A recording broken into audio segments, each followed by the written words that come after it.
तहत साथ लाया और बांग्लादेश और पाकिस्तान को अलग किया था। 13 साल बीजेपी की सरकार को हो गई, 6 साल अटल बिहारी जी और अब 7 साल। 13 साल के अंदर जो सामरिक पॉलिसी थी, विदेश नीति थी, वह कंप्लीट कोलैप्स कर गया और चीन हमारे जमीन पर है, जो हम नहीं पूरी दुनिया देख रही है। 38,000 से ऊपर वर्ग मीटर चीन हमारे भारत पर है। नेपाल से लेके बांग्लादेश, ताइवान के इलाके में चारों तरफ से भारत को चीन घेर चुकी है और हम चीन के खिलाफ कोई कदम अभी तक नहीं उठा रहे। गृह मंत्री अमित शाह कहीं तो अपने पद का दुरुपयोग नहीं कर रहे सर, अपने बेटे जैसा को सेक्रेटरी बना के बीसीसीआई का। बिल्कुल साफ है कि बीसीसीआई हमेशा लूट सीसीआई रही है, वो लूटना चाहती है। कहीं ना कहीं बीजेपी और कुछ पूंजीपतियों का चीनी कंपनियों में बड़ा सांठगांठ है, जिसके चलते चाइनीज सामान को अभी तक न तो बैन लगाया गया और न ही एडवर्टाइजमेंट को रोका गया। उसके घर में थे, मरवाने वाले सांप आ रहा है, उसमें 4 आदमी का नाम बहुत ही क्लियर है। उसमें कोई जौहर कोई हो, चोपड़ा हो कोई, भट्ट हो कोई या खान, ये 4 आदमी के गहरी साजिश का नाम आ रहा है। कौन है चोपड़ा, कौन है भट्ट, जिसका सोशल मीडिया पर लड़कियों के साथ, उनके दोस्त के साथ अर्धनग्न फोटो डिक्लेयर हुआ है।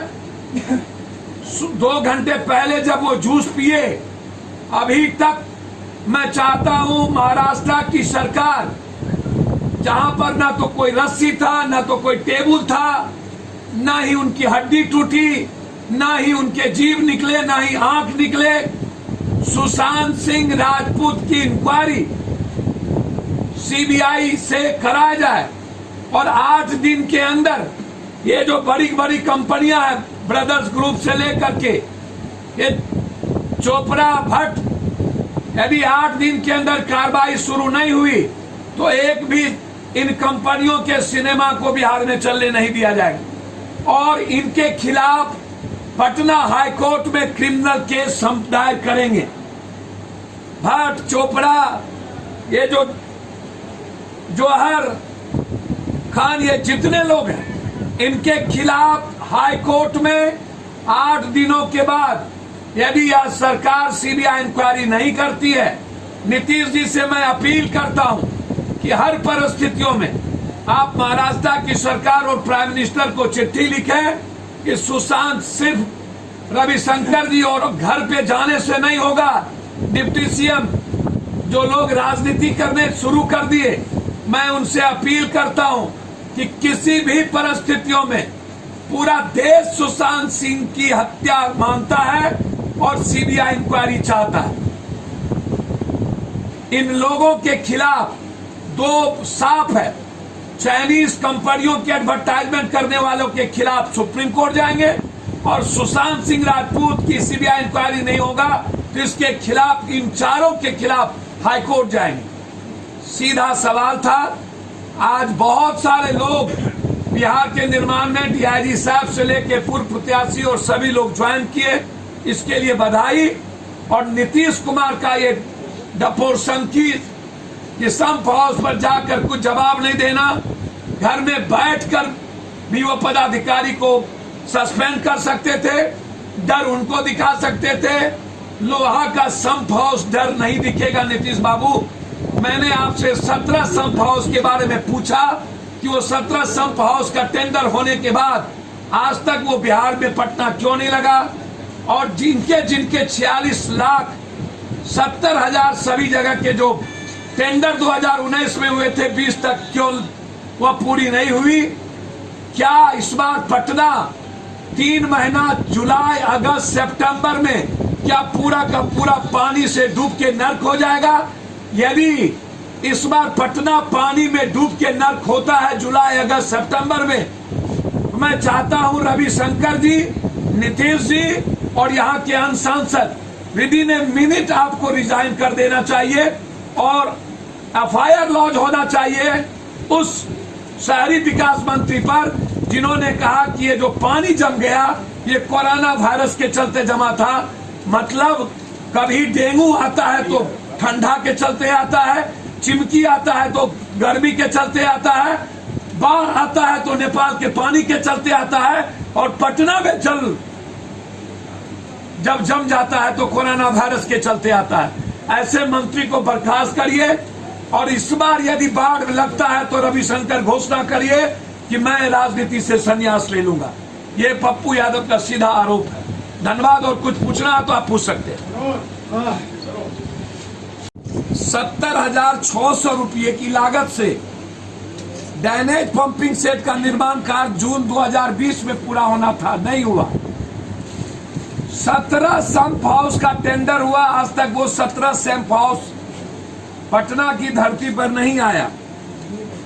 कंकरबाग अंचल अंतर्गत नंदलाल छपरा में 46,600 रुपये की लागत से अस्थायी ड्रेनेज पंपिंग स्टेशन का निर्माण 2000 पूरा में हुआ था, नहीं हुआ।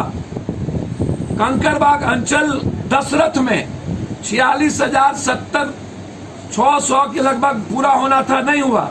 कंकरबाग अंचल अंतर्गत जक्कनपुर में 46,000 करोड़ 70 के लगभग लागत होनी थी, नहीं हुआ। बांकीपुर अंचल अंतर्गत बकरी बाजार में लगभग 46,70,000, टोटल 46,70,000 के ये लागत का टोटल है। अजीमाबाद में भी 46 लाख, पाटलिपुत्रा में भी 46 लाख, पाटलिपुत्रा अंचल राजीव नगर में 46 लाख, नूतन राजधानी अंचल अंतर्गत बटवारा ब्योर पुल ब्योर में 46 लाख, नूतन राजधानी अंचल अंतर्गत रफसपुर में 46 लाख, नूतन राजधानी अंचल अंतर्गत सबरी नगर में 46 लाख, नूतन राजधानी अंचल अंतर्गत मोड़ बिहार में 46 लाख, अजीमाबाद अंचल अंतर्गत बादशाही नाला में 46 लाख, अजीमाबाद अंचल अंतर्गत खानपुर सुलेश कौआ में 46 लाख, सैदपुर मोटर पंप की मरम्मती 2020 में करना था, आज तक नहीं हुआ। 17 पंप हाउस के टेंडर हुए, आज तक नहीं हुआ। और ये टेंडर की कॉपी है मेरे पास टोटल। अभी आप निकट भविष्य में जो टेंडर किए बारिश के समय, और जो 17 पंप हाउस आने का जो टेंडर था, वो पैसा कहां गायब हो गया? एक तो मेरा सवाल यह था। दूसरा सवाल देश के प्रधानमंत्री नरेंद्र मोदी जी से है। एक तो आपने मान लिया 38,000 वर्ग किलोमीटर भारत का लगभग चाइना के अंडर में है, और आपने कह दी कि हमारी जमीन पर कोई कब्जा नहीं है। मतलब हमने चीन को और दुनिया को ये बता दिया कोई कब्जा नहीं है। तो सबसे पहला सवाल प्रधानमंत्री जी से है कि बीसीसीआई जिसके अध्यक्ष अमित शाह जी के लड़के और अनुराग ठाकुर का परिवार और बीजेपी के लोग पूरे के पूरे बीसीसीआई में है, जिसका विपो सारा का सारा एडवर्टाइजमेंट चाइनीज का बीसीसीआई के अंडर में है। दूसरा, अमिताभ बच्चन जी के केबीसी का पूरा एडवर्टाइजमेंट। क्या प्रधानमंत्री जी आपकी आईटी सेल सोशल मीडिया पर सिर्फ फेक काम करेगी, या भारत के साथ लगभग 200 कंपनियों के साथ जो शेयर है 90% लगभग आपका पूरा का पूरा जितने भी बिजली दवाई है वह टोटल भारत सरकार को 90% चाइनीज कंपनियों के द्वारा आती है। आपके बयान से एक सबूत के तौर पर पेश किया गया चीन के सरकार के द्वारा, और पूरी सोशल साइट पर यह वायरल है चाइनीज में और जापान अन्य जगहों पर कि मोदी जी ने मान लिया।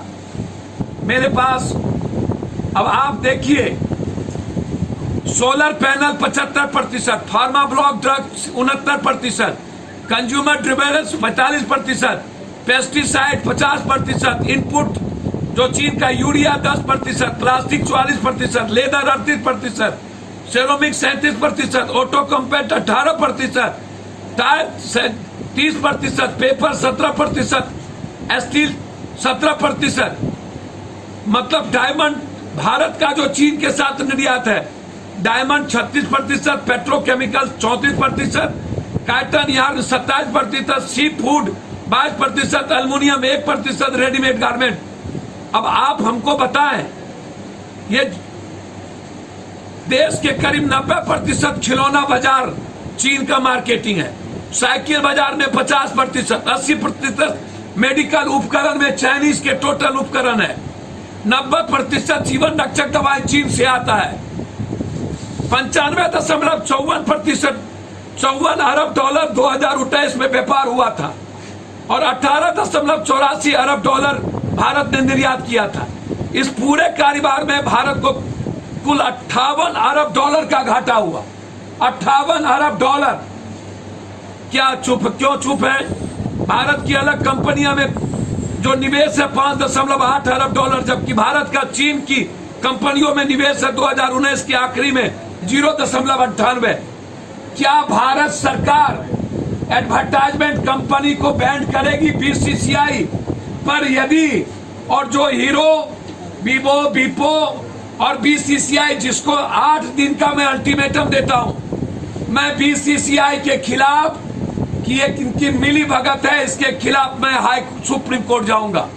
8 दिनों के अंदर बीसीसीआई ने एडवर्टाइजमेंट नहीं रोका तो 8 दिनों के अंदर किसी भी परिस्थितियों में सुप्रीम कोर्ट का दरवाजा खटखटाएंगे। भारत में चाइनीज सामान, सिर्फ बिहार के मुख्यमंत्री कल बयान दिए, फिर बाजार में चाइनीज सामान क्यों चल रहा है? क्यों आपने चाइनीज सामान पर बैन के लिए आपने घोषणा नहीं किया?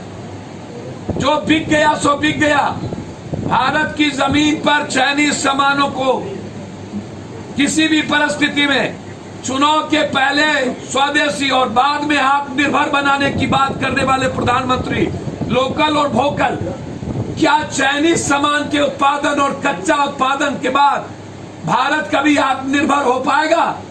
जब तक कि भारत अपने कच्चे उत्पादन को आत्मनिर्भर नहीं बनाएगा। तो इसीलिए हम किसी भी कीमत पर चाइनीज सामान को बिहार में बिकने नहीं देंगे। 8 दिनों के अंदर यदि दुकानदारों ने चाइनीज सामान से अपने को अलग नहीं किया तो पुरजोर इसका जवाब दिया जाएगा। तीसरा और अंतिम, ये जो सबसे इंपॉर्टेंट है, वो है सुशांत सिंह की हत्या की गई, साफ क्लियर है। ये निकट भविष्य में जो टेंडर हुआ है Bihar urban industry development corporation, Nitish Kumar ji से बिहार की जनता जानना चाहती है कि वो संप हाउस को डराने गए थे कि पदाधिकारी। भैया प्लीज थोड़ा सा शांत रहे। संप हाउस को नीतीश कुमार जी आप 96 दिनों के बाद डराने गए थे। आपको डराना चाहिए पदाधिकारी को जिसने पूरे घोटाले किए हैं और मात्र 15 दिन पहले ये टेंडर हुआ है।